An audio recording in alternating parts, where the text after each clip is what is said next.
안녕하세요. 안녕하세요. 예, 예, 우리 앞에 부분에서 그 교육 마치자마자 바로 건너왔습니다. 아이고, 옆방으로. 힘드시겠습니다. 이게 이제 제가 이 그 뭐랄까 뭐죠? 그 유료 계정을 갖고 있어가지고 제가 이제 주로 이게 과정을 설정을 하다 보니까 앞부분이 안 끝나니까 이 뒷부분으로 바로 못 넘어오겠네요.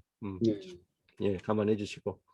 아마 이번 달은 신청자가 아직 제가 체크를 다 못 해봤어요. 그래서 7월 달도 기존 오시던 분들은 좀 많이 오실 것 같긴 한데 제가 딱히 지금 몇 분이 들어오신지를 체크를 못 해봐가지고 예. 자, 오늘 이 교수님 아직 안 들어오셨구나.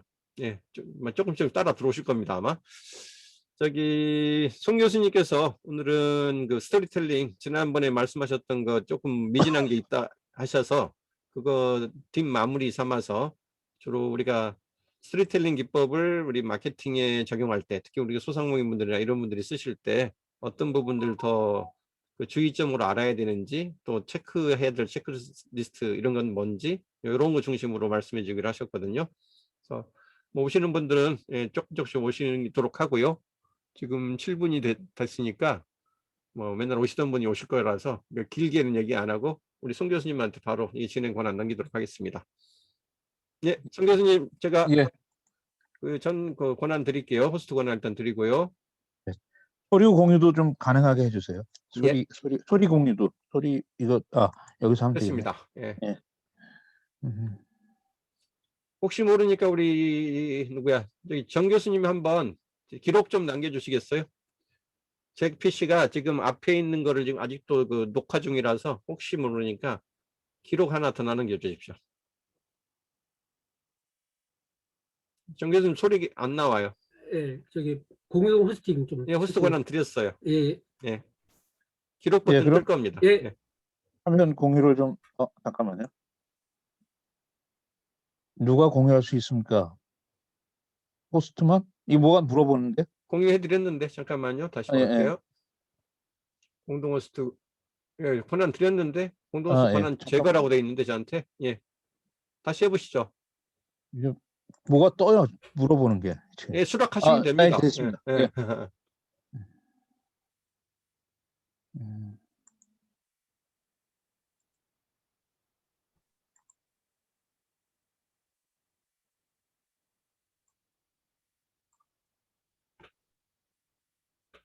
그 카톡방에 제가 오늘 강의하는 거 강의 자료를 PDF 파일을 업로드 해놨거든요. 네, 예. 예. 조금 전에 올렸은 게 지금 보시면 아마 확인하실 수 있을 겁니다.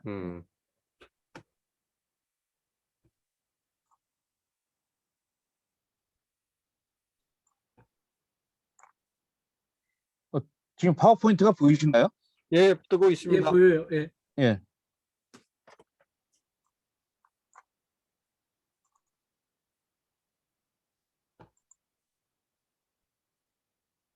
예. 그러면 제가 시작을 하도록 하겠습니다. 오늘 말씀드리는 거는 이제 좀 양이 좀 많습니다. 지난번에는 뭘 했냐면은 스토리의 어떤 그 형태별, 모양별로 어떻게 플롯을 잡아가지고 그걸 구성을 어떻게 할 것인가, 어떤 단어들을 넣어가지고 스토리를 만들 것인가 하는 것들을 위주로 했고요. 지금은 스토리를 어떤 단계로 만들고 거기에 뭘 주의를 해야 되는지, 그 다음에 스토리를 만들기 이전에 뭘 고민을 하고 이렇게 해야 되는지, 뭐 이런 좀 전체적인 그림을 보면서 이렇게 좀 말씀을 드리려고 하거든요. 우리가 이제 오늘 볼 때는 이 좀 관점을 어떻게 이야기할 것인가 하는 그런 관점으로 봐주시면 좋을 것 같아요. 왜 스토리 라이팅이라고 하지 않고 왜 스토리 텔링이라고 했는지 그런 점을 좀 고민을 좀 하실 필요가 있지 않나 이렇게 생각을 해봤습니다. 자, 여기서 스토리라고 얘기하는 것은 비즈니스 스토리를 얘기하는 겁니다.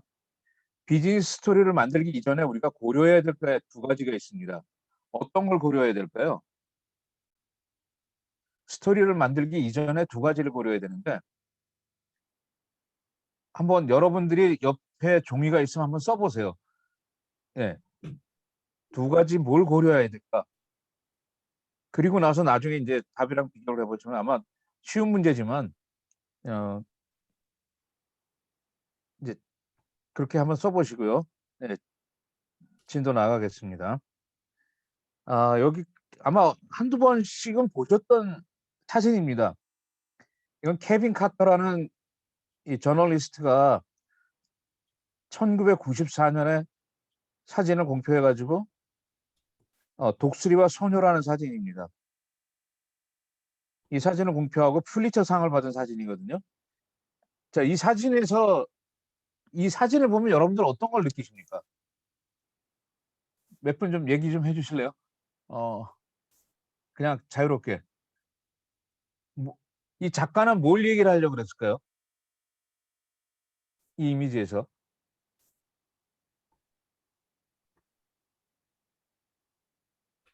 뭐 아무도 느끼는 게 없으세요? 아기가 굉장히 어려워하는 그런 거를 표현하려고 했던 것 같은데요. 네.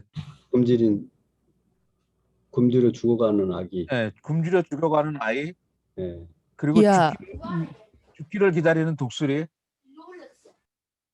굉장히 잔인한 장면입니다. 그죠? 우리가 언뜻 생각하면 그렇게 생각을 해요. 그래서 이 사진이 올라왔을 때 케빈 카터가 퓰리처상을 받았지만 사람들의 공격을 엄청나게 받습니다. 야, 너는 이런 사진 찍을 시간에 애를 구하려고 그래야 되지. 도대체 뭘 한 거냐? 네가 인간이냐? 그런 공격을 엄청나게 받다가 끝내는 그걸 견디지 못하고 이 사람은 상을 받고 자살을 해요. 운명을 달리합니다. 자, 이 사람이 말하려고 했던 건 무엇일까요? 원래 사람들은 어떤 그 이야기를 전할 때 그 이야기를 전하는 그 맥락이라든가 그 배경을 생각하지 않습니다. 그냥 이미지에서 딱 받는 걸 갖다가 느끼는 거거든요. 그러니까 이 케빈 카터에 대해서 조금만 이해를 하면은 이 사람은 20대에 그 앙고라 내전에 참전했다가 사진 기자로요. 그 전쟁의 참혹함을 보고 너무나 실망합니다. 옆에 같이 있던 동료도 죽고 그래서 너무나 우울해가지고 인간이 이런 존재밖에 안 되나 2번이나 자살을 시도합니다. 그리고 나중에 마약에도 손대고 자기 부인도 떠나가고 거의 폐인처럼 살다가 그대로 놔두면 안 되겠다 그래가지고 이 사람을 그 유엔 기구에서 이제 그 난민들을 돌보는 데로 가는데 같이 가도록 합니다. 사진을 조금만 찍어달라고 뭐 그렇게 했겠죠. 그러다가 수단 지역에 있는 이제 난민 캠프에 간 겁니다. 딱 30분 동안 시간을 여유가 있다. 당신이 찍고 싶은 사진을 찍어라. 그런데 마침 이 아이가 혼자 버려진 것 같지만 엄마가 있어요, 옆에. 엄마가 캠프 본부에 뭘 받으러 간 거예요. 아이는 옆에 있고, 그리고 독수리는 우연히 날라 들어온 겁니다. 근데 그 장면이 딱 포착돼서 찍은 거거든요. 그리고 그 사진을 이렇게 공표를 하니까 사람들이 이제 공격을 엄청나게 해가지고 사실은 이 사람 그런 마음을 갖고 있는 것도 아니고 상황이 우리가 이미지를 보고 야, 얘가 곧 죽기를 바라는구나. 독수리들이 사람을 이렇게 먹는구나. 아프리카에서는 얼마나 끔찍하냐. 이런 걸 전달하려고 했던 것도 사실은 아니에요. 근데 우리는 그냥 이걸 보고 그 작가를 공격하게 된다는 거죠. 그래서 스토리가 어떤 목적을 갖고 있어야 되느냐 하는 게 굉장히 중요한 요소라는 거죠. 케빈 카터가 이 사진을 공표했을 때는 어떤 목적이 있었을 거예요. 근데 그 목적이 제대로 되어 있지 않았다 그러면 이런 문제를 발생시킨 거라고 볼 수가 있거든요. 자, 그래서 이제 어떤 얘기를 하고 싶으냐면요. 모든 비즈니스 스토리는 목적이 분명해야 된다. 그런데 그 목적에는 요건 조금 이따 말씀드릴게요. 세울 때 쉬운 실수가 뭐냐면은 일단 목적이 없는 스토리가 가끔씩 나타나요. 그거는 의미가 없다는 거예요. 그건 할 필요가 없다는 거예요. 그래서 꼭 목적이 있어야 되는 거고, 두 번째는 스토리로 여기 지금 이렇게 표현했지만 세계 기아 문제를 해결하려고 하지 마라. 한 장의 사진으로 모든 걸 다 얘기하려고 그러지 말라는 겁니다.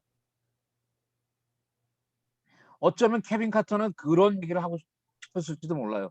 이렇게 심각하니까 너희들 구경만 하지 말고 미국이나 유럽에서 잘 사는 사람들이 좀 도와줘라. 인데 아프리카에 관심을 갖고 수백만 명이 죽어가는데 그냥 외면하지 말고 그런 말을 하고 싶을 수도 있지만은 스토리 하나에는 하나의 목적만 넣으라는 겁니다.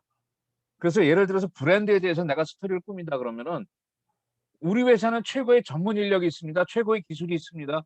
고객의 안전을 최우선으로 합니다. 한 번 고객은 평생 고객으로 우리는 서비스합니다. 이런 5가지 메시지를 전하고 싶으면 5가지 스토리가 있어야 된다는 거예요. 하나의 스토리로 이걸 다 전하려고 그러지 말고. 그게 오류라는 겁니다. 여러분들이 사업상 어떤 스토리를 만들어서 고객들한테 전하려고 그러면은 꼭 전해야 되는 핵심 목적 하나만을 추구를 하세요. 이야기가 달라지면 또 다른 목적이 달라지면 다른 얘기를 하셔야 된다는 거예요. 그 다음에 주의해야 될 게 전문 용어를 피해라. 이건 당연하죠. 그 다음에 너무 많은 목적을 가지지 마라. 아까 말씀드리는 겁니다. 예. 스토리만 커지지 효과는 오히려 반감된다. 그리고 스스로 그 목적을 얘기하면서 믿지 못하는 경우가 있어요. 그래서 내가 이야기하는 그 스토리와 목적은 당신이 이야기하는 사람 스스로가 믿어야 된다. 그게 진정성이다. 내가 믿지 못하면서 어떻게 다른 사람한테 얘기를 하겠어요. 자, 다시 아까 건너뛴 거 돌아가면요. 목적을 채우기 위해서 취해야 될 2가지 단계가 있는데 하나는 청중이 이게 기억할 만합니다. 기억할 만합니다. 기억할 만한 한 가지 핵심적인 메시지가 무엇인가 스스로 물어보라는 거죠. 고객은 뭘 기억하면 되지? 내가 음식점이에요. 그럼 우리 가게 온 고객은 우리 가게 들어왔을 때 뭘 기억하도록 만들면 좋겠지? 우리 가게는 뭐 맛있어요. 청결해요. 서비스가 좋아요. 전망이 좋아요. 교통이 편리해요. 이 얘기를 다 전하려고 그러면 안 된다는 거죠. 하나, 그걸 정하라는 거죠. 그 다음에 내가 이걸 구성하기 어려우면 이건 여기 지금 예를 들어서 그냥 범퍼 스티커를 많이 만들어 보고 이렇게 표현했는데 딴 게 아니라 포스트잇에다가 관련된 메시지에 대한 얘기를 계속 써보라는 거예요. 그래서 쭉 붙여보고 나서 거기서 끄집어내라는 거예요. 정리를 하라는 거예요. 머릿속에만 이렇게 두지 말고 이 포스트잇을 사용하는 거는 그 퍼실리에이트 같은 거 할 때 어떤 팀별 모임이나 무슨 뭘 이렇게 단체로 그룹핑해서 뭘 할 때 많이 쓰는 방법인데 포스트잇을 잘 활용하면 굉장히 좋은 방법이 될 수가 있습니다. 자, 다시 돌아가서 이제 2번째 제가 말씀드리고 싶은 거는 프랭크 캐프라라는 미국의 영화 감독입니다. 2차 세계대전 때 아주 유명했던 감독입니다. 주로 약간 좀 그 밝은 면의 영화, 아메리칸 드림에 대한 영화를 많이 만들었던 사람인데 초대 무슨 영화 감독 무슨 협회 조합장인가 그것도 했던 사람입니다. 이 사람이 무슨 얘기를 했냐면요. 드라마를 만들면서 실수를 했다. 나는 배우가 우는 것이 드라마라고 생각했지만 시청자가 우는 것이 드라마다. 굉장히 중요한 얘기를 했습니다. 배우로 하여금 울게 만들지만 시청자가 안 우는 건 드라마가 아니란 얘기죠. 우리가 메시지를 전하지만은 정작 메시지의 목적은 전하는 사람이 우는 게 아니라 그 메시지를 들은 사람이 울도록 만들어야 된다는 거죠. 그게 중요한 관점이라는 겁니다. 그럼 그게 무슨 얘기냐? 동영상을 하나 보여드릴게요. 제가 이거 보신 적 있으실 거예요. Dumb ways to die. 그래서 멍청하게 죽는 방법입니다. 혹시 소리가 들리나 한번 확인해 주세요. 이게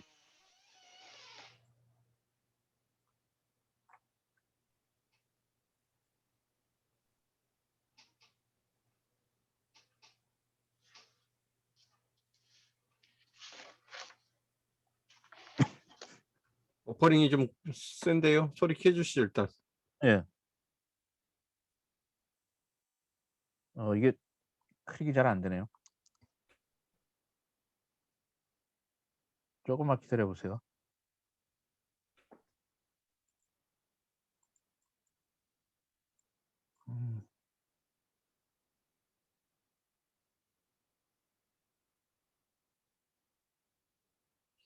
예, 이제 나오네요. 버퍼링 때문에 그런데요. 예.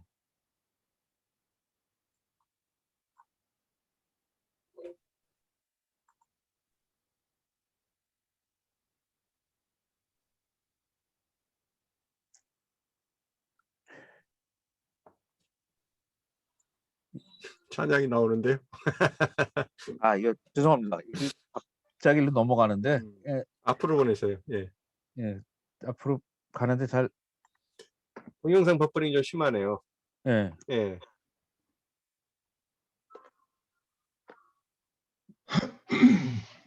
다시 틀어야 되겠어요. 예. 음.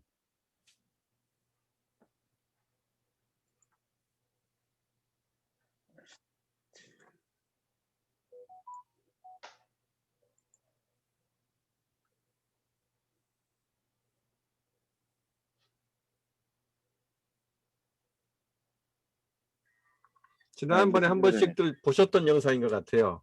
예, 한번 예. 근데 다시 보여드리는데요. 예. 이게 제가 전에 이걸 처음에 봤을 때는 느끼질 못했었는데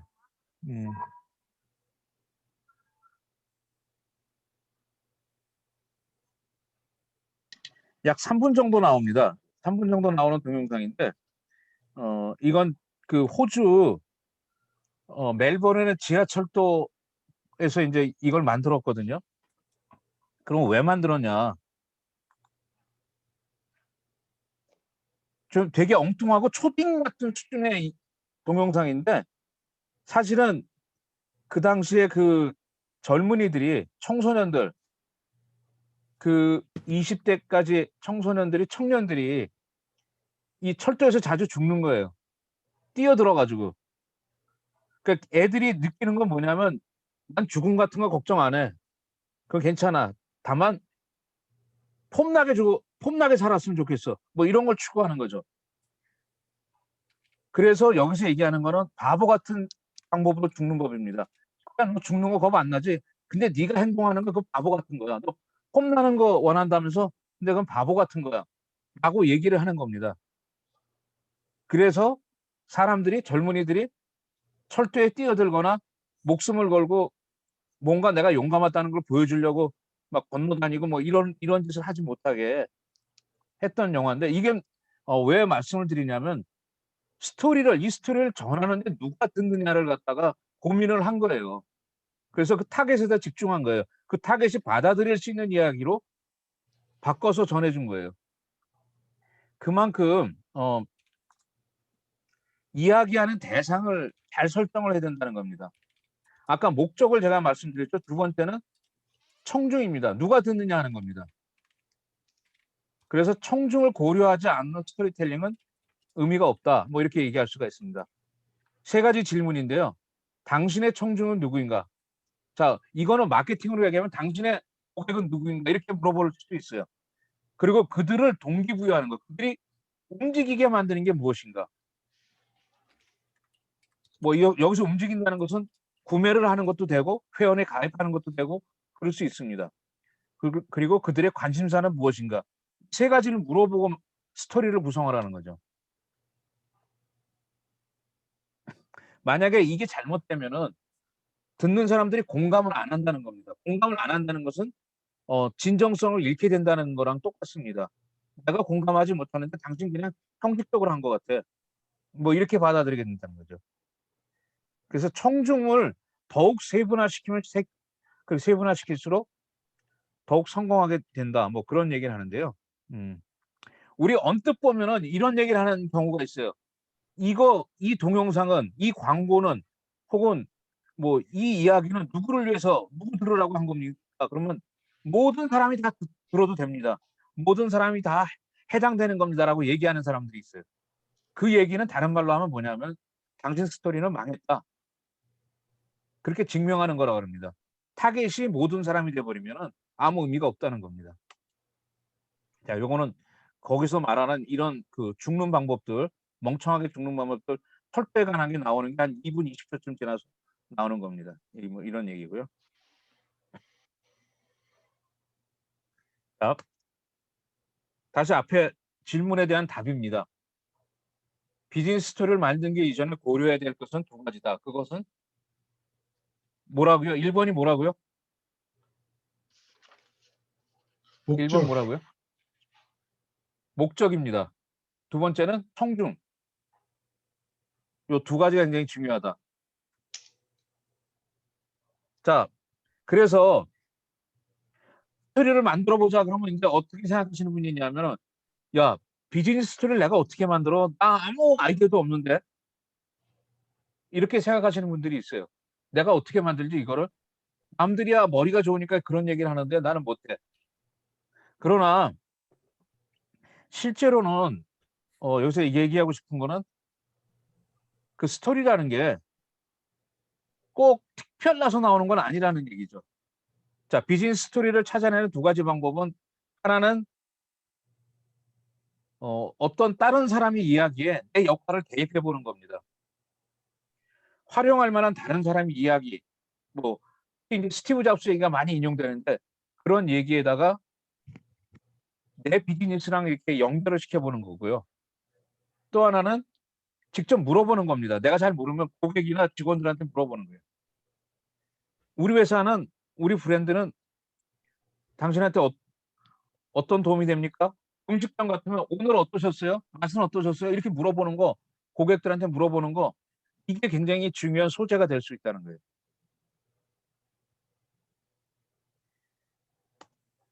그리고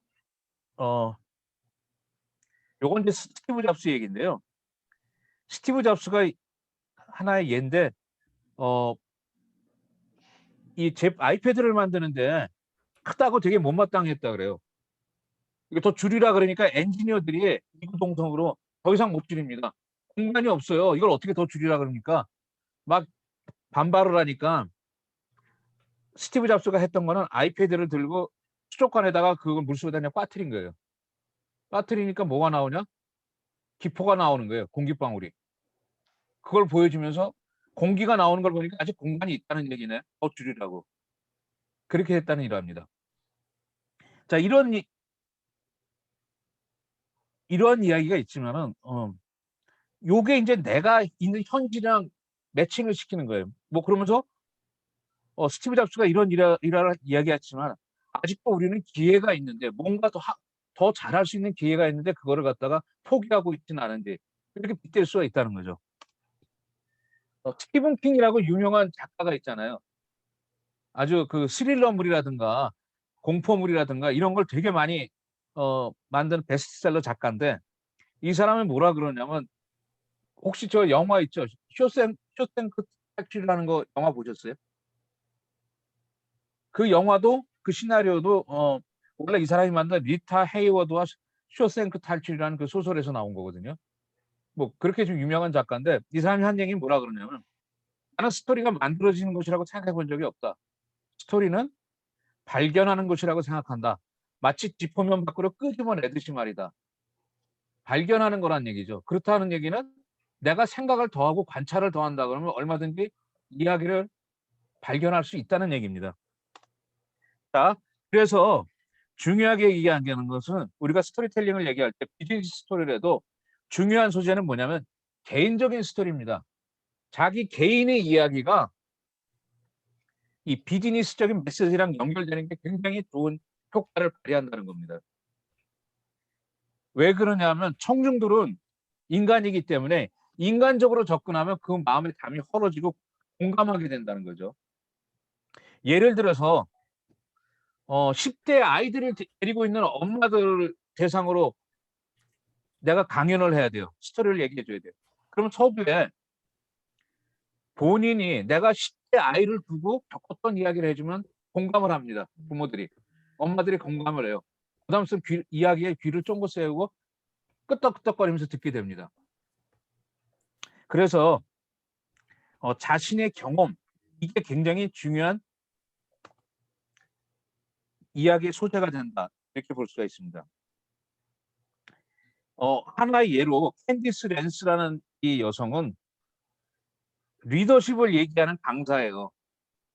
근데 여러 지역의 리더십 관련된 사람들을 모아놓고 강연을 하는데 사람들이 자신의 말을 잘 안 들으려고 그래요. 전문가라 그러는데 전문가 얘기를 안 들으려고 그러는 거예요. 그래서 이 사람이 예를 든 게 바로 이겁니다. 팬덤 스카이다이빙이라고 그래가지고 이 위에 있는 사람이 이 뭐라 그럴게 조교라 그럴까요? 숙달된 조교입니다. 이 사람이랑 같이 스카이다이빙을 하는 거예요. 나는 신경 쓸 게 없어요. 이 사람이 다 낙하산 피고 다 알아서 해요. 나는 그저 항공에서 저 하늘에서 떨어지는 그 다이빙의 맛만 느끼면 돼요. 안전하죠. 본인이 이 텐덤 스카이다이빙을 하기 전과 후의 마음이 어떻게 달라졌냐? 하기 전에는 무슨 전문가야, 뭘 꼭 같이 해야 되나, 뭐 이런 생각을 했었는데 뛰어내리면서 뭐 가슴이 막 뛰고 막 이랬었는데 진짜 뛰어내리면서 그 뒤에 전문가가 꽉 붙잡아 주니까 너무너무 좋았다고, 땅에 내려서자마자 그 사람을 얼싸안고 너무 고맙다고 그렇게 했다는 얘기를 전해준 거예요. 그냥 개인적인 일화를 얘기하면 된다는 얘기죠. 자, 이건 내가 그냥 지나가겠습니다. 나중에 읽어보세요. 자, 이제 루이스라는 사람이 있습니다. 이 사람은 뭐가 고민이었냐면은 직원들한테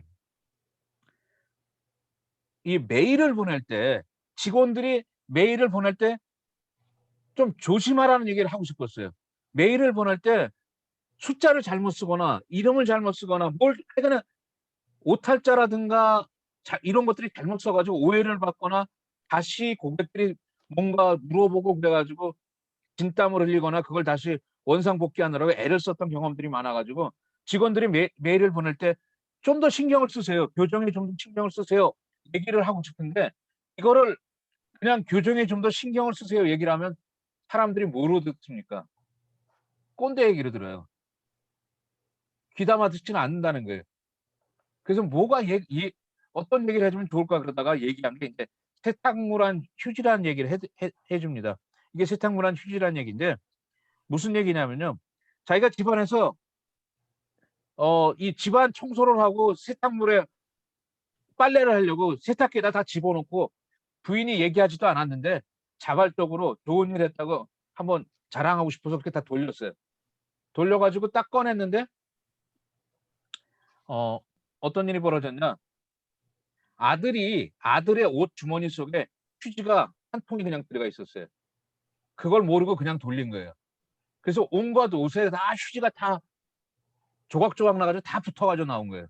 세탁기를 돌렸는데 처음에는 열이 엄청나게 받아가지고 그러다가 자기가 생각한 게, 야, 내가 옷을 빨래하기 전에 한 1, 2분만 주머니만 뒤져봤어도 몇 시간은 고생 안 하는데 그 경험을 얘기해 준 거예요, 직원들한테. 여러분 메일 보낼 때 내가 이런 경험, 그러니까 내가 세탁할 때 이런 경험이 있었습니다. 그러니까 여러분 그것처럼 메일 보낼 때 주머니 한 번씩만 좀 뒤져보시고 보내세요. 그런 얘기, 내가 삶 속에서 개인적인 스토리가 사람들한테 먹힌다는 얘기죠. 이런 세탁물한 휴지처럼 개인적인 스토리가 가져다주는 기회를 비즈니스에서 사용할 수 있다 그러면 이야기 바다가 그냥 펼쳐진 거랑 똑같다 이거죠. 개인적인 얘기. 여러분 페이스북에다가 자주 사진이랑 글 올리는 분들이 있어요. 그게 아무것도 아닌 것 같은데요.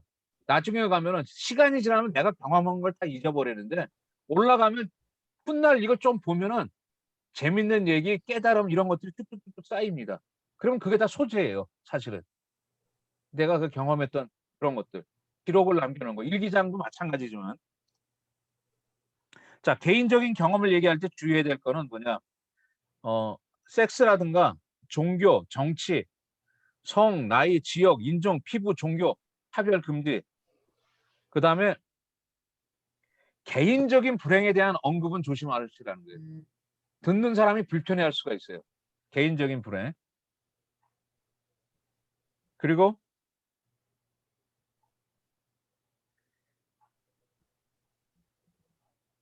자기 자랑하는 거 있죠. 내가 얼마나 대단한 줄 알아.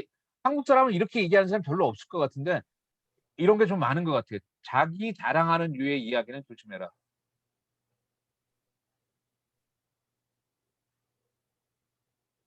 그리고 또 우리가 생각할 때 내가 리더인데 내가 임원이고 뭐 대표고 이런데 부하 직원들 앞에서 내가 실패한 거 얘기를 하면 쪽팔리지 않을까? 내 리더십에 문제가 되지 않을까 이렇게 생각하는데 오히려 자신이 실패한 거 이런 좀 부정적이라 생각했던 경험들을 솔직하게 얘기하면 오히려 그게 더 공감을 불러일으키고 사람들을 끌어들일 수 있다는 거죠. 예. 그런 얘기인데요. 자, 이런 식으로 해서 우리가 이야기를 빚을 재료까지 다 만들어졌어요. 그러면 이제 이야기를 잘 만들면 돼요. 목적도 생각하고 청중도 생각하고 이야기 재료도 나왔어요. 그럼 어떻게 빚으면 되냐? 그런 얘기입니다. 여기에는 이제 검증된 성공하는 스토리 공식이 있는데 그건 지난번에도 얘기한 적이 있습니다. 자, 이런 식인데요. 목적과 청중, 개인적인 혹은 비즈니스 경험이 어우러져 가지고 이 스토리를 만드는데 여기에 스토리 구성 공식이 있다. 이 공식은 뭐냐? 세 가지 구성을 해라. 도입부, 중간, 마무리다. 이 얘기는 전에도 했었습니다. 근데 그럼 이걸 구체적으로 어떻게 할 거냐? 그 얘기를 좀 해드리려고 그래요. 도입부. 도입부에서는 이 시작이 중요한데 아주 명쾌하게 된다. 두리뭉실하게 하지 말고 명쾌하게 얘기하는데 거기에는 시간과 장소가 스토리 시작으로 가장 적당하다는 거예요. 언제 뭘 했었을 때 이야기입니다. 이런 얘기. 한창 더웠었던 여름에 손님이 찾아왔을 때 이야기입니다. 뭐 이런 얘기. 언제 어디라는 얘기가 분명히 들어가는 게 좋다는 거예요. 평범한 것 같은데 대부분의 이야기는 이렇게 시작되고 이게 청중을 끌어들이는 데는 아무 문제가 없다는 겁니다. 근데 피해야 할 도입부 표현은 이런 것들은 피하라는 얘기죠. 자, 진짜 얘기를 하나 해주지. 뭐 이런 얘기 같은 이런 표현이요. 옛날 옛적에 우리 아버지 때 말이야. 뭐 호랭이 담배 피던 시절에 이런 식으로 얘기하지 말라는 겁니다. 그거는 불신을 심어드려. 진짜 이야기를 하나 해주지 그러면 지금까지는 거짓말했다는 얘기죠. 이게 우리나라 말로는 조금 표현이 좀 그럴 수 있는데 영어로 말하면 그런 그 문구가 있잖아요. frankly speaking 뭐 이렇게 하면 그런 식으로 솔직하게 얘기하자면 뭐 그런 표현들을 많이 쓰잖아요. 그런 표현을 하지 말라는 겁니다. 그리고 옛날 옛적 이건 동화 얘기 아이들한테 동화 들려줄 때 하는 거지 비즈니스 스토리에서는 하지 말라는 겁니다. 자, 그리고 나서 이제 도입은 그렇게 시작해요. 그다음에 중간에서는 뭐가 중요하냐? 여러분 이게 뭔지 아시죠? 이게 뭐죠? 일일이 찾으세요. 네, 맞습니다. 윌리가 어디 있는지 아시겠어요? 자, 윌리가 주인공입니다. 우리가 중간 단계에서는 뭘 얘기하자면 주인공을 얘기를 해줘야 돼. 누가 주인공인지. 그냥 얘기를 하지 말고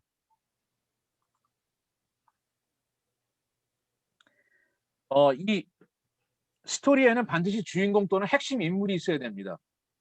그래서 누가 주인공이라는 것을 갖다가 이야기해 주는데 특히 이 단체로 전개해서는 안 돼요. 뭐 우리 팀이라든가 우리 회사 직원들은 이렇게 해가지고는 스토리가 전달이 잘 안 된다 그래요.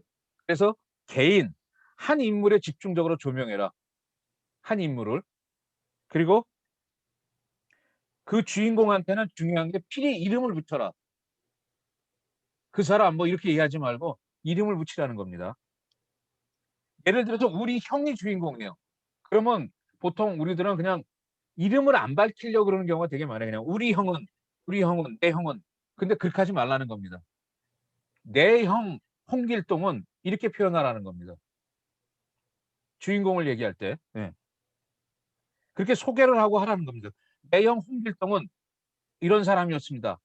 길동은 오늘도 서당에 가다가 발걸음을 멈추고 소리 나는 곳을 쳐다봤습니다. 뭐 이런 식으로 이름을 계속 불러주라는 겁니다. 그런데 내가 제3자 이야기를 하는데 그 사람 이름이 거론되면 그 사람이 싫어할 수도 있잖아요. 그래서 확인하라는 겁니다. 물어보라는 겁니다. 내가 이런 이야기를 쓰려고 그러는데 당신 이름을 좀 표시를 했으면 좋겠습니다. 그래도 되는지 좀 물어보라는 겁니다. 그렇게 했을 때 사전에 물어보면 대부분의 사람들은 다 홍케이 승낙한다 그래요. 그래서 사전에 물어보고 하고, 만약에 그걸 싫어한다 그러면 그 사람 이름을 가명으로 바꿔주면 돼요. 서당에 내가 학교에 다닐 때 늘 왕따 당하는 송영우가 있었습니다. 이렇게 얘기하면은 그 사람한테 좀 누가 될 수 있으니까 늘 왕따 당하는 다른 가명을 쓰는 거죠. 최규문이 있었습니다. 뭐 이렇게. 그렇게 가면을 써가지고 이야기하는 게 진정성에 훨씬 도움이 된다는 거예요. 이름을 얘기하는 게 그냥 가상으로 하지 말고. 그리고 이제 과유불급이라고 꼭 필요한 얘기만 하라는 거예요. 불필요한 얘기 하지 말고 막 이 30% 빠지는 얘기 하지 말고 목적 그리고 그 목적에 부합되는 얘기만 하고 그걸 이제 뭐 예를 들어서 여기는 지금 미니멀리즘 얘기했거든요. 최소주의라고 아주 심플한 가구나 이런 것처럼 이 스토리텔링을 이렇게 보다 보면요, 이게 마케팅의 어떤 메시지를 전하는 거라든가 브랜딩이라든가 이런 것과 거의 유사한 얘기들을 하고 있어요. 심플해야 된다라든가 표현이 그런 것들이요. 그리고 이야기에 감정이 담겨야 된다는 거예요. 비즈니스 그 스토리라도 감각적인 데이터가 있어야 된다. 그래야지 스토리다. 왜 그러냐면 사람들이 공감을 하고 느끼려고 그러면은 감정을 움직여야 된다는 거예요. 이 감정을 움직이는 얘기는 지난 시간에 여러 번 강조를 했습니다.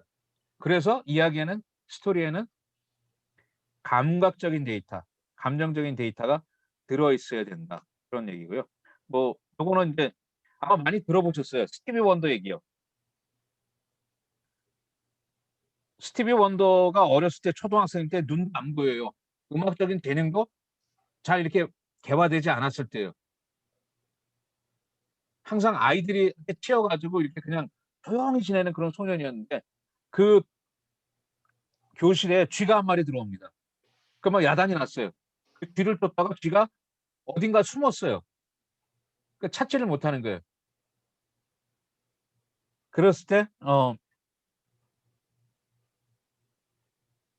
선생님이 이 스티비 원더한테 와가지고 너는 눈이 안 보이는 대신에 청각이 발달돼 있지 않니? 쥐가 어디서 소리를 내는지 좀 들어봐 줄래? 그래가지고 어디 숨었는지 찾아가지고 쥐를 이제 잡게 됩니다. 그러면서 수업 후에 이제 선생님이 얘를 이제 얘기를 해주는 거죠. 넌 우리 반에 어떤 친구도 갖지 못한 능력을 갖고 있어. 너는 보지 못하는 대신에 특별한 귀가 있지 않니라고 격려를 합니다. 그러면서 이 격려를 듣고 인생이 바뀌게 됩니다. 뭐 그런 얘기거든요. 일종의 그거에 사람의 감정을 움직이고 이런 이야기 자체가 느낌을 주는 그러한 이야기들입니다. 그랬을 때 사람들이 이제 움직이게 된다는 거죠. 그리고 디테일한 걸 조심해라. 디테일하면 할수록 좋지만은 적당해야 된다. 감각적인 디테일은 너무 많이 하면 안 좋고 또 정확해야 된다. 예를 들어서 이런 얘기를 합니다. 표현을 할 때 우리가 연도 같은 거 오해할 수가 있어요. 인간이 처음으로 달에 착륙한 1968년에는 그랬는데 달에 착륙한 해는 1969년이거든요. 그 이야기를 알고 있는 사람은 그 뒤에 얘기는 안 들어요. 저거 69년인데 왜 저렇게 얘기했지? 계속 저거 잘못인데 왜 저거 고치지 않지? 끝날 때까지 저 사람이 얘기한 거는 그 뒤에 건 믿지를 못합니다. 그래서 디테일한 거에 걸릴 수가 있어요. 숫자 같은 거. 네. 자, 마무리는 어떻게 하냐? 마무리는 세 개의 구조로 되어 있습니다. 다리와 링크와 일시 정지 세 개의 구조로 되어 있는데요. 브릿지 이걸 좀 보시죠. 우리가 이야기를 합니다. 예를 들어서요. 제가 스티비 원더 얘기를 했어요. 좀 전에. 그럼 그냥 그 이야기예요. 스티비 원더가 살았던 1600년대 아니야 1900년대 뭐 중반 정도 되는 혹은 초반 되는 그 시절 미국의 어떤 허름한 흑인 애들이 모여 있는 초등학교가 무대에 얘기를 한 거예요. 근데 그 얘기는 거기서 끝나는 건데 이제는 뭐가 필요하냐면 그 얘기에서 지금 이야기를 하고 있는 현실로 돌아와야 돼요. 그 돌아오도록 하는 게 다리 역할을 하는 문장이에요. 그 다리가 있어야 된다는 겁니다. 마무리할 때는. 이야기가 끝났을 때는 그 마무리할 때는 다리가 있어야 되는 거고, 그리고 거기서 멈추면 안 되고 현실에 와서 우리가 지금 보십시오. 우리는 아이들을 교육할 때 어떻게 하고 있나요? 이렇게 하고 나서 원래 전하고자 하는 메시지가 있어요. 그 메시지까지 가는 거는 링크입니다. 그러니까 다리와 링크가 같이 있어야 된다는 거예요. 마무리예요. 그러니까 대부분 그냥 이야기만 하고 또 끝나버려요. 그러면 도대체 왜 저 얘기를 했지? 이렇게 되거든요. 자, 뭐 이런 겁니다. 그냥 스토리가 아프리카의 사파리나 어린 시절에 대한 것일 때 사용할 수 있는 다리 역할의 문장은 이런 거예요.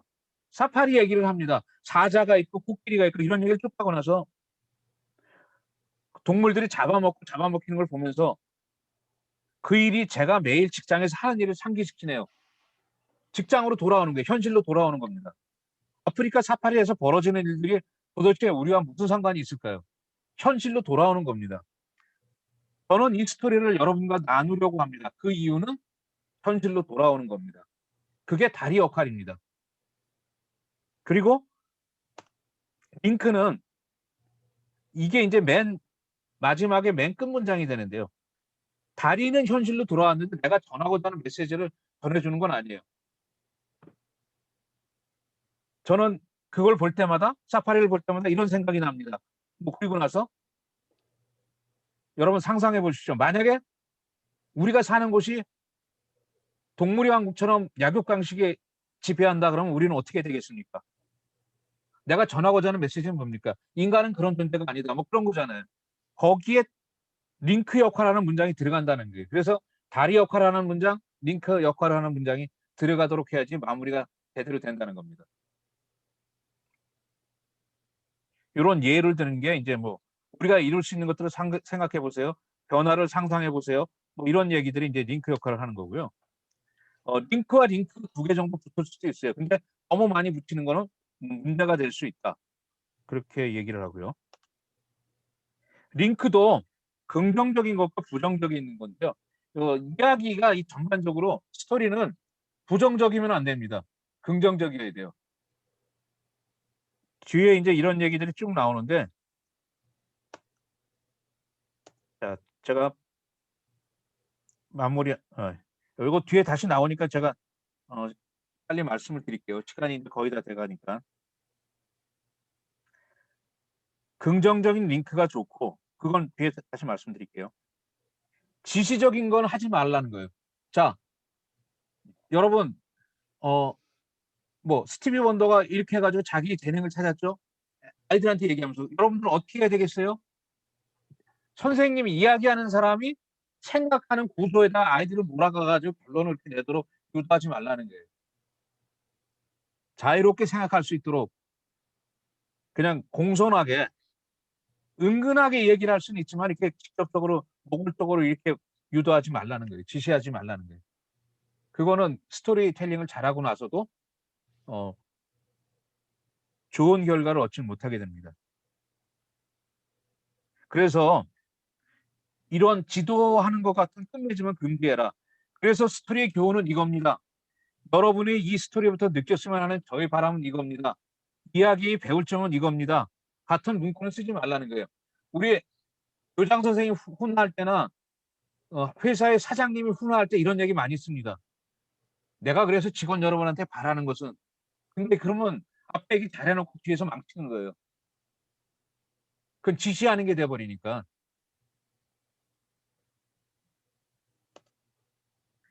자, 이건 무슨 얘기냐면요. 정직이 성공을 부른다는 얘기인데, 이거는 딴 데서 나와 있는 얘기인데 굉장히 좋아가지고 제가 여기다 넣었는데, 6.25 때 피난을 가야 되는데 어떤 사람이 보니까 오늘 은행에서 적금이 끝나는 날이에요. 그 은행에 가봐야 돼요. 그러니까 빚을 갚아야 되는 날이에요. 빌린 돈을. 근데 돈은 준비해 놨는데 6.25라고는 난리가 그래서 사람들이 피난 가는데 아니 난리통에 무슨 은행은 그대로 있을 것 같아? 돈 빌린 걸 어떻게 다 그거 다 관리를 할 거야? 그리고 전쟁이니까는 어느 정도 봐주겠지? 대부분의 사람들은 그렇게 하고 그냥 피난을 합니다. 근데 이 사람은 고민하다가 은행을 찾아갑니다. 그리고 제가 돈을 갚으러 왔습니다. 그러니까 은행 직원이 황당해요. 예? 지금 피난 가야 되고 막 장부도 다 들어가고 그래가지고 누가 누군지 모르는데요. 어디에 일하면 분명히 있을 테니까요. 제가 돈을 드릴 테니까 돈을 받았다는 접수증만 하나 써주세요. 그리고 도장을 그 접수증에서 도장 하나 받고 돌아옵니다. 돈을 다 갚고. 그러니까 은행 직원이 생각할 때 좀 이상한 사람이죠. 그리고 나서 부산으로 내려가가지고 피난 시절이 계속되는데 이 사람이 어떤 사업을 하게 돼요. 사업을 하게 되는데 돈을 빌려야 되는데 은행에 갑니다. 은행에 가가지고 제가 사업을 해서 이런 사업을 구상하고 있는데 이 사업을 해서 돈이 필요합니다. 돈을 좀 대출할 수 있을까요? 지금 전쟁 중이라서 어떤 담보나 이런 게 없으면 대출이 안 됩니다. 미안합니다. 막 다 XX입니다. 그 사람이 그래서 그렇습니까? 그럼 나오다가 하나 생각한 게 뭐냐면은 그 접수증 돈을 내가 갚았는데 그 돈이 제대로 갚았는지 그거나 확인하고 가야겠다. 그리고 그 접수증을 보여주면서 제가 돈을 6.25 와가지고 피난하기 전에 갚았는데 제대로 돈이 입금돼가지고 갚은 걸로 됐는지 확인 좀 해주십시오. 그랬더니 직원이 그걸 딱 보더니 이 사람을 은행 당실로 데리고 갑니다. 왜? 그 사람 얘기가 아주 특별하잖아요. 모든 은행원들, 딴 은행원들한테도 다 회자가 된 거예요. 다 퍼져나간 거예요. 정직한 사람으로. 그래서 제가 얘기로만 들었는데 실제로 그분이 당신이군요. 당신 같은 정직한 사람한테 얼마든지 빌려줄 수가 있다고. 그리고 돈을 빌려가지고 사업을 크게 합니다.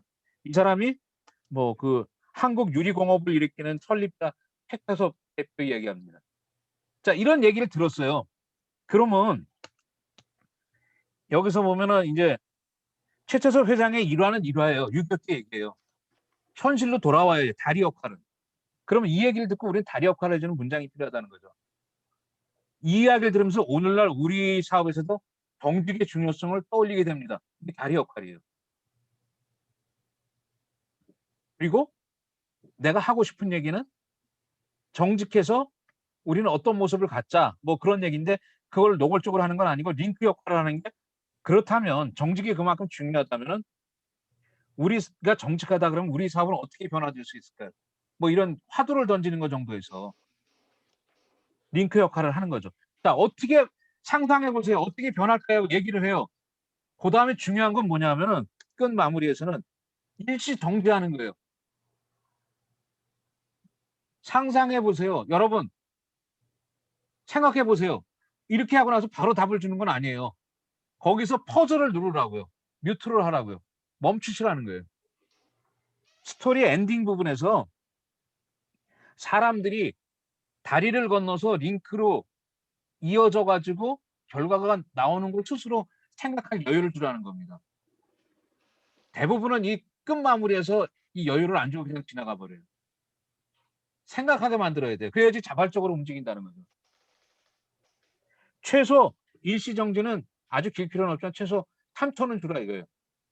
3초가 되게 짧은 것 같죠? 여러분 생각해 보세요. 하나, 둘, 셋. 이 정도는 주시라는 얘기예요.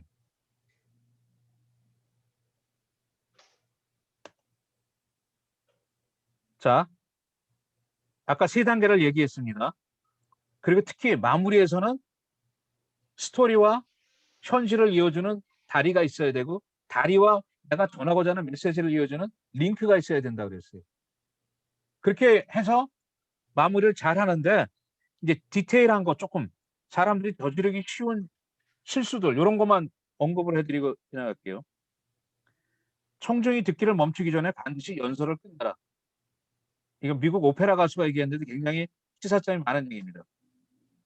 이야기는 뜻이 있어야 됩니다. 너무 길게 끄는 건 좋은 게 아니에요. 멈출 때를 알아야 됩니다. 보통 이게 보시면요. 공감도가 시간이 지나면 공감도가 높아졌다가 또 시간이 지나면 떨어집니다. 이제 지루해져요. 집중도가 떨어지니까. 그래서 공감도가 가장 높을 때 끝내는 게 제일 좋습니다. 당연히 그럴 것 같은데 생각을 해야 된다는 거죠. 언제 끝내야 되지 내가? 그 생각을 하고 계셔야 된다는 겁니다. 그리고 지나치게 지시하지 마라. 아까 이 얘기는 계속 했던 거죠. 부정적이지 마라.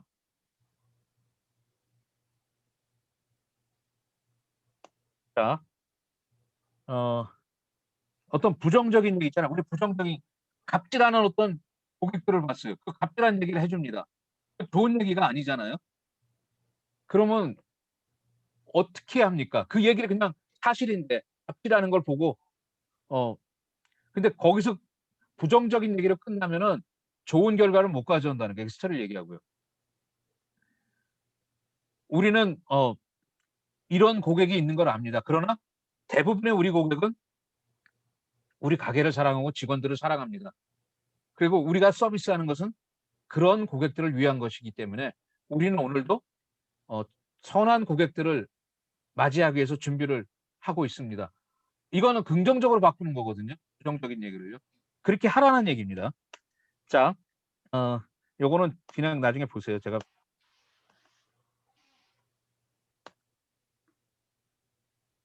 요건 시간이니까요. 시간은 도입부는 5에서 10%, 중간이 70에서 80, 엔딩이 10에서 20%.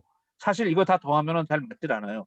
근데 그냥 이렇게 한 30, 그럼 70, 요거 5%, 10%, 10% 하면은 80% 이렇게 됩니다. 예. 당사자의 허락받기, 요거는 아까 제가 말씀드렸고요. 칭찬이 있어야 될 때 인정을 하라는 거죠. 정말 잘했던 것 같습니다. 그건 정말 다른 것 같아요. 뭐 이런 얘기. 그다음에 스토리 체크리스트입니다. 15가지가 있는데요. 앞에서 제가 말씀드렸던 것들을 정리해 놓은 겁니다. 여러분들이 만약에 이야기를 만들었을 때 이 15가지를 가지고 체크를 한번 해보세요. 그렇게 하시면 좋을 것 같고요. 그 외에는 스토리의 걸림돌, 그다음에 유머 활용하는 거, 부정적인 스토리, 긍정적인 스토리, 요 얘기는 요것만 제가 강조를 해서 말씀드릴게요. 이건 쭉 읽어보세요. 네. 유머와 겸손을 내세우는 거 굉장히 중요합니다. 특히 이 예로서 우리 그 윤여정 선생님이 이 토니상 시상식에서 연설을 할 때 굉장히 겸손하게 얘기했어요. 사실은 내가 여기 보면은 뭐 TV만 봐왔었는데 내가 이 자리에 설 줄은 몰랐다. 믿기지도 않는다. 그리고 나중에 경쟁했던 사람들 있잖아요. 또 뭐 글렌 클로즈, 내가 어떻게 그 사람이랑 경쟁을 하겠어요? 우리는 각자 영화에서 다 1등한 사람들이라고 그런 표현을 해주고, 그게 겸손한 모습이거든요. 그랬을 때 사람들이 더 마음의 문을 열게 된다는 거죠. 자, 부정적인 스토리와 긍정적인 스토리인데요.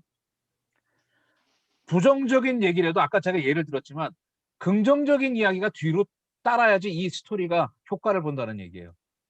그 부정적인 얘기로 끝나면 어떤 역할을 하냐? 요거 제가 이 부정적인 얘기는 사람들을 환기시키고 흥분하게 하고 이렇게는 만드는데 행동을 하게는 만들지 못해요. 부정적인 얘기는 거기까지만이에요.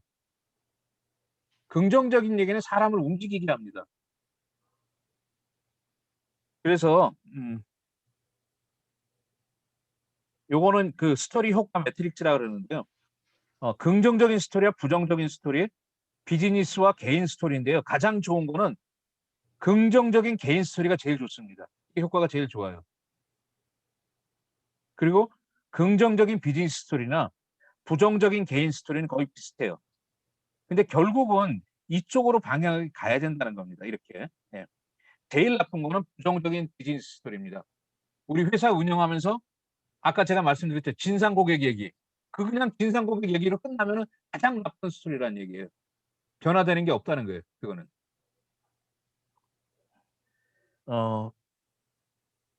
예. 요거는 하버드 경영대학원 교수가 한 얘기인데요. 나는 몇 년 전 사람들이 부정적인 사례보다는 긍정적인 사례를 더 원한다는 결론을 얻었다. 사람들은 자신이 너무나 많은 부정적인 일들을 보고 있다는 사실을 안다.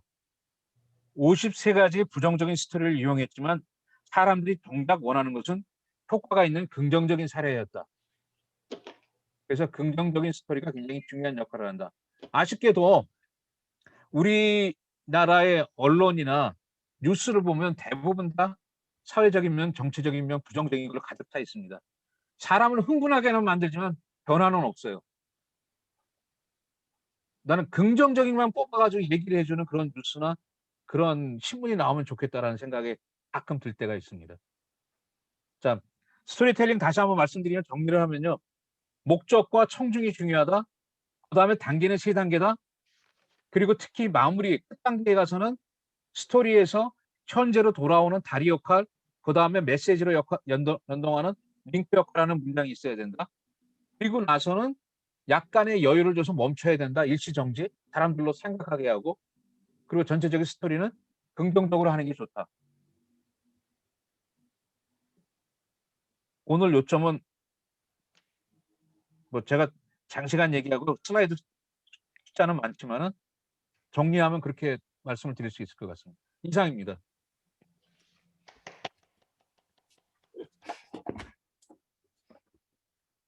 야, 이 양이 보니까 의외로 많아요. 지금 마지막 페이지 보여주신 것만 해도 87페이지인데 제한된 시간에 지난번에 그 스토리텔링에 이어서 지금 오늘 마무리 그 끝맺음에 대한 얘기까지 해주셨는데 시사하는 바가 많이 있는 것 같습니다. 저도 이렇게 가끔씩 방송을 하다 보면 그 무슨 이야기를 어떻게 시작해서 어떻게 끝맺을까 하는 이제 그런 그 이야기 소재거리를 찾는데 그 고민이 꽤 많이 되는데 그런 그 스토리텔링 기법들에 대해서 조금은 좀 체계적으로 좀 공부를 해봐야 되겠다 이런 생각이 좀 들긴 들거든요. 혹시 뭐 같이 들으셨던 분들이 꽤 많은데 오늘 보니까 7월 첫 시간이었는데요. 어이구 23분이나 붙었네요. 잠깐 사이에. 처음에 시작할 때는 저희가 아침 앞에 있는 그 우리 그 교육 때문에 한 4, 5분 좀 늦게 시작했는데 한 10명밖에 안 됐다가 순간적으로 쫙 20명이 넘게 붙어서 야, 이제 조금 자리를 잡아가는구나 이런 생각이 좀 들었습니다. 그 예고 삼아서 말씀드리면 7월 달도 그 작년이 아니죠. 지난달에 이어서 각 교수님들이 지금 그 메인 테마로 잡고 있는 내용들을 조금 이어서 좀 진행을 할 거고요.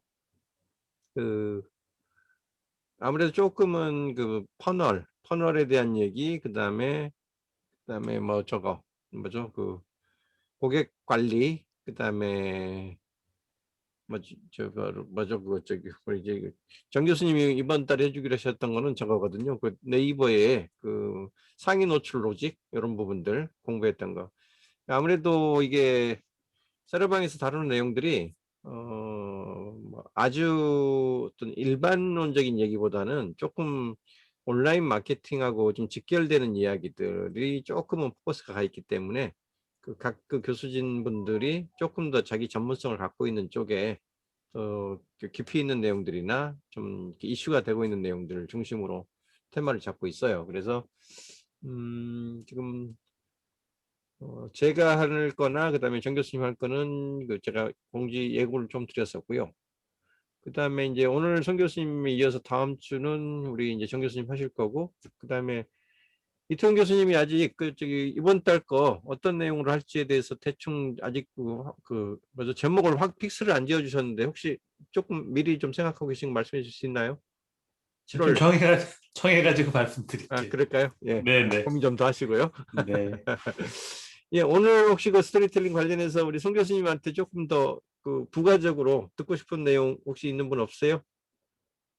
저요. 예, 말씀하십시오. 네.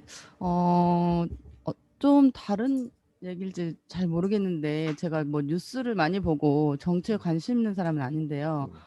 며칠 전 뉴스를 보다가 이 말에 대한 거를 깊이 생각해 본 적이 있는 게 있었는데 오늘 강의 들으면서 여쭤보고 싶은 게 생겼어요.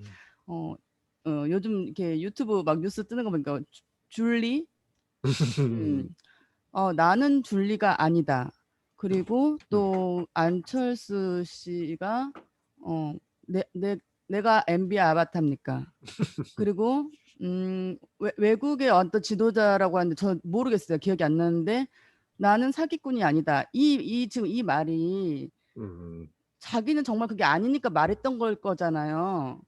근데 왜 그게 아주 강력한 역작용이 일어나서 그 사람은 줄리가 되고 그 사람은 아바타가 되고 이런 사기꾼이 된다는 거예요. 그래서 며칠 전에 그거를 되게 깊이 생각해 본 적이 있거든요. 그래서 이게 정치 쪽에서만 이런 것인지 아니면 이제 말씀 화법에 대해서 말씀해 주시니까 이게 어떤 말씀해 주실 부분이 있으신지 궁금해서요. 그래요. 이게 질문이 어려운데요. 그러니까 뭐 왜 예를- 자기 그게 예. 자기 진심을 말하고 싶은 그 사람들은 이제 얘기했을 거 아니에요. 그런데 예.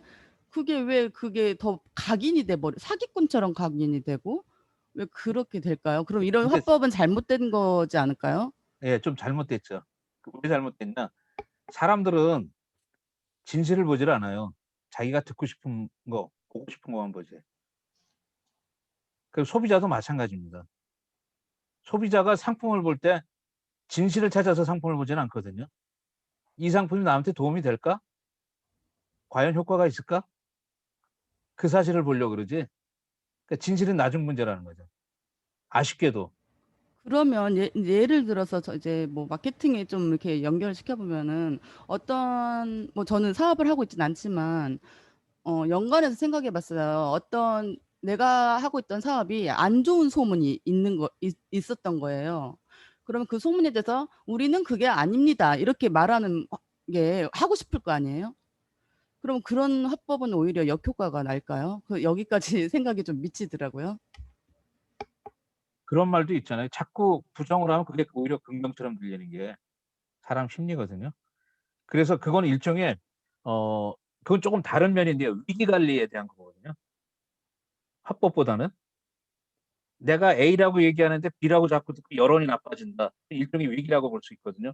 대응하는 방법은 진실을 밝혀가지고 뭐 법으로 제재를 가한다거나 그런 방법도 있겠지만 아니면 반대로 완전히 무시하고 시간이 지나면 괜찮겠지 하는 것도 있고 또 일반적으로 많이 쓰는 방법은 그게 옳은지 나쁜지는 아니 그게 진실인지 아닌지는 잘 모르겠지만 못하게 하는 방법도 많이 있어요. 다른 걸로 여론을 돌려가지고 희미하게 하는 방법. 그 방법 그 전략이 여러 가지가 있겠지만은 제가 보는 거는 어떻든 간에 내가 거짓말한 게 아니고 진실이라 그러면은 끝내는 그게 승리하지 않을까, 빛을 보지 않을까 그런 생각이 들거든요. 너무 거기에 흔들리지 않고 이렇게 흔들리는 거는 좋은 게 아닌 것 같아요. 제가 이게 좀 제 사적인 얘기지만 제가 아주 친한 분 중에 존경하는 분이 한 분 계셨는데 얼마 전에 이제 소천을 하셨는데 이분이 너무 살아가는 게 사람들이 거짓말하고 거기에 괴로워가지고 그냥 스스로 이렇게 하늘나라로 가신 분이 계시거든요. 그래서 요즘 선전 중에 멘탈 잡으라는 얘기가 있죠. 정신 바짝 차리고 흔들리지 말아야 될 것 같아요. 그런 공격이라든가 만약에 내가 옳다 그러면은 거짓말하면 더 문제겠지만 뭐 그런 생각이 듭니다. 예. 지혜롭게 하셔야 돼요. 지혜롭게. 이거는 뭐가 정답이다 얘기하기보다는 저도 그 생각이 하나 드는데 말씀 잠깐 드려도 될까요? 예. 네, 그러니까 예전에 그게 뭐 비행기 타고 갈 때 낙하할 때 선인장에 내리지 마 이렇게 몇 번 반복을 하게 되면 오히려 그 선인장 때문에 자꾸 내린다는 그런 얘기도 있잖아요. 네. 근데 저도 사실 그런 생각이 얼마 전에 들었어요. 뭐냐면 예전에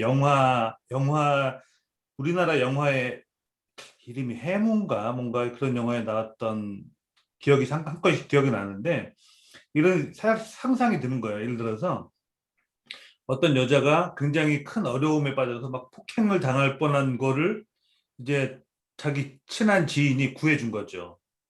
구해줘가지고 다행히 이제 봉변을 당하지 않고 뭐 그랬었는데 그러면 고맙잖아요. 굉장히 그 남자가. 그래서 그 남자하고 친하게 지내면서 고맙다고 하고 그 남자와 좀 사귀거나 또는 뭐 이렇게 친하게 지낼 법도 한데 그 남자를 보면 자꾸 그때의 일이 트라우마처럼 자꾸 떠올라서 오히려 그 고마운 사람이지만 더 멀리하게 된다는 뭐 그런 얘기 그런 약간 상상이 들더라고요. 그러니까 물론 그 뭐 이제 올바른 게 좋은 거가 정확히 아니다라고 얘기를 하고 뭐 이런 것도 중요하지만 어쨌든 사람들 의식에서는 어떤 이제 단어, 표현 그리고 어떤 사건 자체가 자꾸 이제 인식이 나고 이게 트리거가 되는 거잖아요. 그 사건이면 그거 그러니까 나는 뭐가 아니다 그러면 자꾸 그 사람들은 기억나요. 뭐가 아니다. 그렇죠. 자꾸 이게 연상이 되니까 그런 일이 생기기 때문에 물론 우리는 올바르게 처신을 해야 되겠지만 좀 많은 사람들이 사실 그런 식으로 생각할 가능성이 높기 때문에 기왕이면 좀 현명하게 대처하는 것도 중요하지 않을까 이런 생각이 들더라고요. 예. 생각이 여기, 들었어요. 네. 예, 고맙습니다. 최강근 교수님이 질문하셨는데 이러한 방법론을 자기화할 수 있는 스토리텔링을 연습할 어떤 특정한 주제가 있을까요? 이제 그 질문에 대한 답은 교수님이 하셔야 될 것 같은데.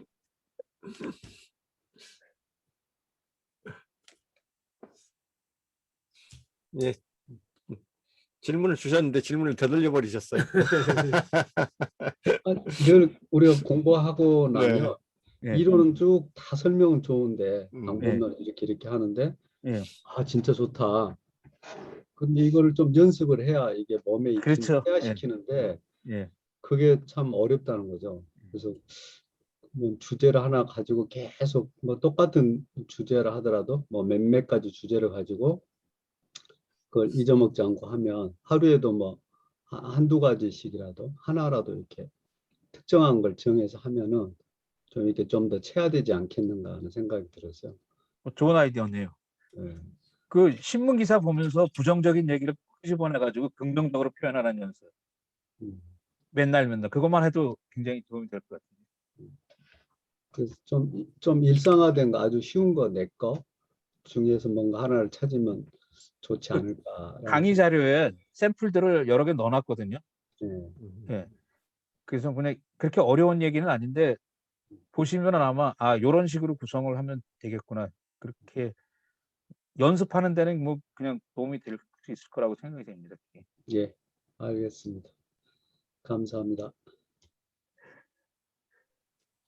스토리텔링은 뭐 주제들이 좀 그래도 그냥 일반적인 주제 중에 하나여서 뭐 책들 같은 것도 잘 찾아보면 그런 게 있긴 있을 것 같아요. 좀 자세히는 못 봤어도. 예. 어떻게 지금 몇 시죠? 15분이나 지나갔네. 자, 혹시 뭐 또 다른 뭐 추가로 더 얘기 나누고 싶은 거 없으세요?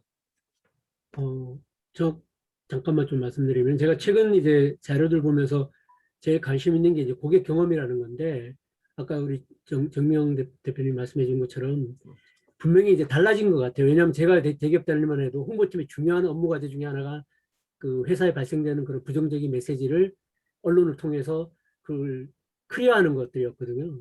근데 이제 지금은 그런 식으로 대응을 하면은 오히려 더 부정적인 문제가 더 생기는 것 같아요. 그래서 최근에 남양유업 같은 경우도 그런 케이스라고 생각을 하는데 솔직하게 결국은 진정성 있게 그런 그 사실을 이야기를 하고 또 사죄할 건 사죄하고 이런 것들의 형태들이 이런 새로운 미디어 환경에서는 그런 어떤 부정적인 상황들을 극복하는 가장 기본적인 요소고 그런 상황들에 대한 미디어의 그런 내가 그거를 어떤 모면하기 위한 어떤 그런 어떤 방법보다는 진심 어린 그런 대응들이 오히려 긍정적인 상황을 만들어내는 케이스가 요즘 오히려 더 많다라는 그런 상황을 요즘 많이 보는 것 같아요. 예.